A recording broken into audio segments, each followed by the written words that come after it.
প্রাণ লিচি ড্রিঙ্কস প্রবাসের সংবাদ। কাতার, সৌদি আরবের জেদ্দার, সংযুক্ত আরব আমিরাতের দুবাই ও কুয়েত প্রতিনিধির পাঠানো তথ্য ছবিতে প্রবাসের সংবাদ জানাচ্ছেন ইমরুল হাসান। আলহাজ হাসান মাহমুদকে সভাপতি এবং আয়ুব আলীকে সাধারণ সম্পাদক করে ৪১ সদস্যের কাতার মহানগর বঙ্গবন্ধু পরিষদের নতুন কমিটি ঘোষণা করেছে কাতারের বঙ্গবন্ধু পরিষদ কেন্দ্রীয় কমিটি। যুগ্ম সম্পাদক এম শফির উপস্থাপনায় সভাপতিত্ব করেন নবাগত সভাপতি আলহাজ হাসান মাহমুদ। এ সময় নাম ঘোষণা করেন কেন্দ্রীয় কমিটির সভাপতি মুক্তিযোদ্ধা মোহাম্মদ হারুন। অনুষ্ঠানে আরও উপস্থিত ছিলেন সিনিয়র সহসভাপতি মোহাম্মদ ফোরকান, সাংগঠনিক সম্পাদক নাসির উদ্দিন চৌধুরী, সংগঠনের উপদেষ্টা শহীদ সরোয়ার ও মহসিন খান সহ অনেকে। সৌদি আরব পশ্চিমাঞ্চল বিএনপির উদ্যোগে বিপ্লব ও সংহতি দিবস পালিত হয়েছে।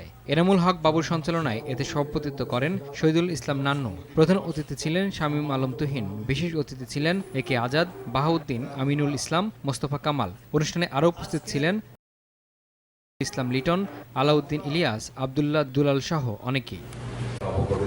Bangladesh association software and information সার্ভিসের পক্ষ থেকে দুবাইয়ে অনুষ্ঠিত সফটওয়্যার মেলায় অংশ নেয় বেশ কয়েকটি নামকরা প্রতিষ্ঠান। মেলা শেষে বাংলাদেশ কনস্যুলেট দুবাইয়ের উদ্যোগে মতবিনিময় সভা হয়েছে। কনসাল জেনারেল এম বদিউজ্জামানের সভাপতিত্বে বক্তব্য রাখেন commercial councillor doctor Mohammad Rafiqul Alam, labour councillor ASM Zakir Hossain, ব্যবসায়ী মাহতাবুর রহমান নাসির। কাতারে জালালাবাদে অ্যাসোসিয়েশনের ক্যারাম টুর্নামেন্টের ফাইনাল অনুষ্ঠিত হয়েছে। রাজনগরকে 2-0 পয়েন্টে হারিয়ে চ্যাম্পিয়ন হয়েছেন কানাইঘাট। এ সময় পুরস্কার বিতরণ করেন জালালাবাদ অ্যাসোসিয়েশনের সভাপতি নজরুল ইসলাম। আহমেদ জাহিদের সঞ্চালনায় সভাপতিত্ব করেন মোহাম্মদ শিহাব। অনুষ্ঠানে বক্তব্য রাখেন মোহাম্মদ কফিল উদ্দিন, দুলাল আহমেদ, আবু তাহের, মালিক আহমেদ, শামীম আহমেদ সহ অনেকেই। বাংলাদেশ ক্রীড়া অঙ্গন কুয়েতের উদ্যোগে স্টুডেন্টস ফুটবল প্রতিযোগিতার উদ্বোধন হয়েছে কুয়েতের বয়ান খেলার মাঠে। সংগঠনের আহ্বায়ক রফিকুল ইসলাম ভুলুর সভাপতি সচিব আবুল হাশেম এনামের উপস্থাপনায় খেলার উদ্বোধন করেন কুয়েতে বাংলাদেশের রাষ্ট্রদূত SM আবুল কালাম। উদ্বোধনী ম্যাচে বাংলাদেশ ফুটবল টিম 2-0 গোলে পরাজিত করে বাংলাদেশ ইউনাইটেড টিমকে।